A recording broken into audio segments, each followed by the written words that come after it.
Hi everyone, my name is Rachel Fustall, and my partner Kaylee Brown and I will be talking about what's in your lunch. And our focus is on how to fuel your workday. Before we talk about how to make a healthy lunch and snack, we need to talk about why it's important. Eating well at work is necessary to get all the nutrients that you need for healthy living, but it also increases productivity according to Doif. Highly refined carbohydrates, which can be found in snack cakes, chips, sugar-sweetened beverages, and white bread, can cause your body's levels of serotonin to increase, which leads to that midday drowsiness that really puts a dullness on how much work you can get done in the afternoon. However, eating whole grains such as breads with whole grains in it and things that have a lot of fiber as well as healthy fats and lean proteins can provide longer lasting energy. That's because the body takes a longer time breaking down those molecules, making sure that your body has fuel to get you through the end of the workday. Sometimes, though, you do need a snack, and those can provide extra energy. But if you're not careful, it may also lead to excess caloric intake. Mindful snacking and making sure that you don't eat too much closer to your meals can really help limit those increased caloric intakes and make sure that you're just eating what you need to get a little bit of an energy boost to finish out your day strong. In both cases, whether it's creating a balanced lunch or making sure your snacks give you the most benefits possible, you need to plan ahead. And planning ahead means that you need to know what is important in each of your meals.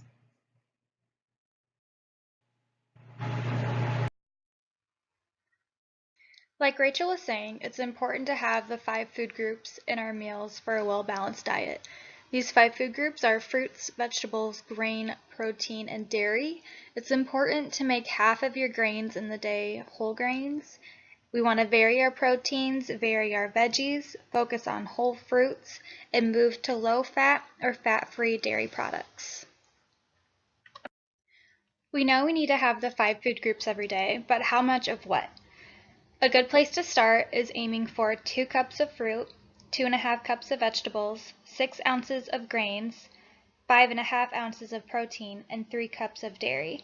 Remember that at least 3 ounces of the 6 ounces of grains should be whole grain. These numbers will vary with your age, your gender, your size, your health needs, etc., but this is a good place to start. To get enough servings of all of the food groups, we need to know what serving sizes are so we can keep track of it during the day. 1 serving of fruit counts as 1 cup. 1 cup of fruit would be 1 cup of raw or cooked fruit, or a half cup of dried fruit, or 1 cup of 100% fruit juice. Vegetables, a vegetable serving counts as 1 cup as well, and a serving would be 1 cup of raw or cooked vegetables, 2 cups of leafy greens, or 1 cup of 100% vegetable juice. 1 serving of grains is 1 ounce, so that would be 1 slice of bread, 1 ounce of cereal, or a half cup of cooked pasta or rice.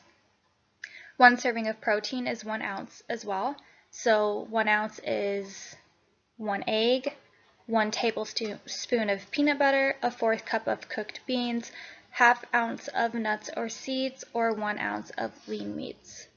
A serving of dairy is 1 cup, and that would be 1 cup of milk or yogurt, or 2 ounces of cheese. It's okay if you don't want to only have 1 serving at a time, and it's likely that you wouldn't do that anyways. It's just important to be aware of the serving sizes so you know how much you're eating and how many servings of what food group you've gotten that day.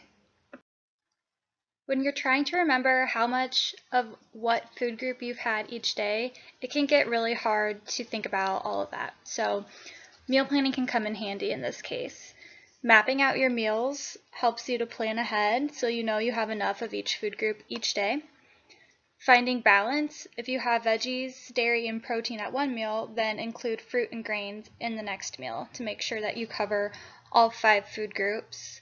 Varying your protein. So planning your meals will help you to get various meals throughout the day in, because if you were to go out to eat every day, maybe you would end up getting the same sandwich every day, the same ingredients every day. So meal planning could help you make sure that you get various proteins, various veggies, etc. Make a grocery list. Doing this can help you only get the things that you need, and meal planning doesn't have to be advanced or anything crazy. You can just get simple ingredients and make multiple recipes with those. For example, get a bag of lettuce, a container of turkey lunch meat, whatever vegetables you like, whatever fruits you like, grains, and then one day you can have a turkey sandwich and the next day you can have a turkey salad. Just different ways to mix things up. And also love your leftovers.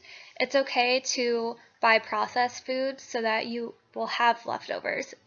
Meal prepping doesn't have to only be fresh foods. Processed foods are safe and they're convenient. A lot of people think that eating healthy means eating the freshest food available, or that meal prepping requires fresh food. But really it's not true. Processed foods are just fine to eat as well. So what are processed foods? They're any food that's been purposely changed in any way prior to consumption. So that's really not as scary as the social stigma seems.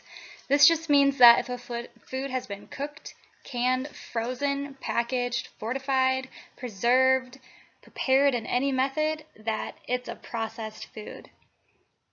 This is actually where the term food processor stemmed from, and that's just a helpful tool that makes healthy meals more convenient. So there's nothing wrong with eating processed foods.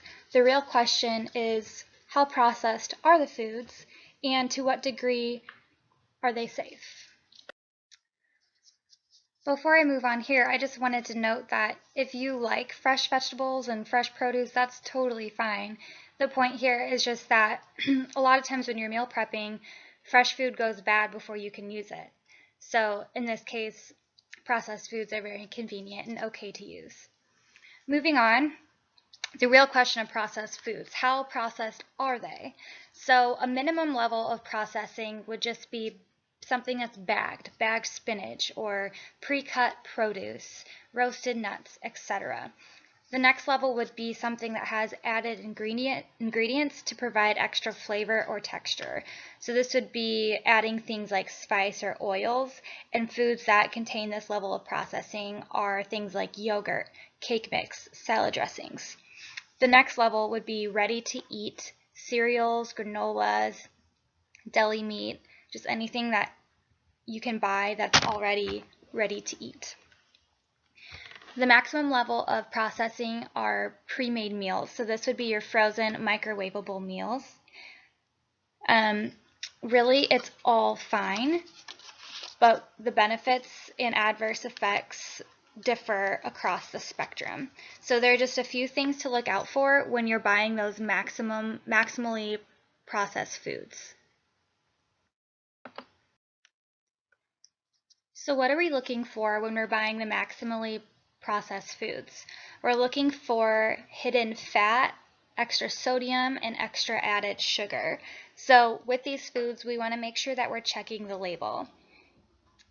It's recommended that we consume less than 2,300 milligrams of sodium a day, less than 50 grams of added sugar a day, and minimal to no trans-saturated fat. So when you're looking at the label, if it says 140 milligrams of sodium or under, that would be a good option. Hidden fat, we want to make sure that we are getting unsaturated fat, and we limit the saturated fat and avoid trans-saturated fat. With sugar, a lot of the labels that are coming out now have an extra line that say it'll have sugar, and then underneath it says added sugars. We are focused on the added sugars, so look for that when you are checking labels. Again, the positives of getting the processed foods is they're convenient, they have lasting freshness, and they're fortified, so they give you extra vitamins and minerals, and they have added fiber.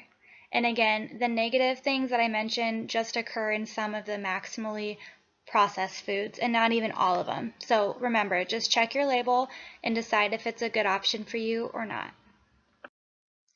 Here's an example of a label for a bag of Sun Chips. This bag of Sun Chips is a processed food. The sodium on it says 130 milligrams, so that's fine because it's under 140. There is 6 grams of total fat, and that's fine. It may seem like a lot, but look further, you'll see that there's only 1 gram of saturated fat, and the rest of the fat is polyunsaturated and monounsaturated, so that is okay to eat. And then in our sugars, this specific label doesn't have an added sugar line, so this one has 3 grams of sugar. That's okay, we just want to keep an eye on what we're eating throughout the rest of the day. Also, I just wanted to add that there's 2 grams of fiber and 2 grams of protein in these chips, so those are good components to look for. Thank you so much for watching our presentation. If you have any questions or comments, please feel free to email me at rafustall@eiu.edu. We want to hear from you and hear what you learned and what you thought about our presentation. Thank you so much again for watching and have a great day.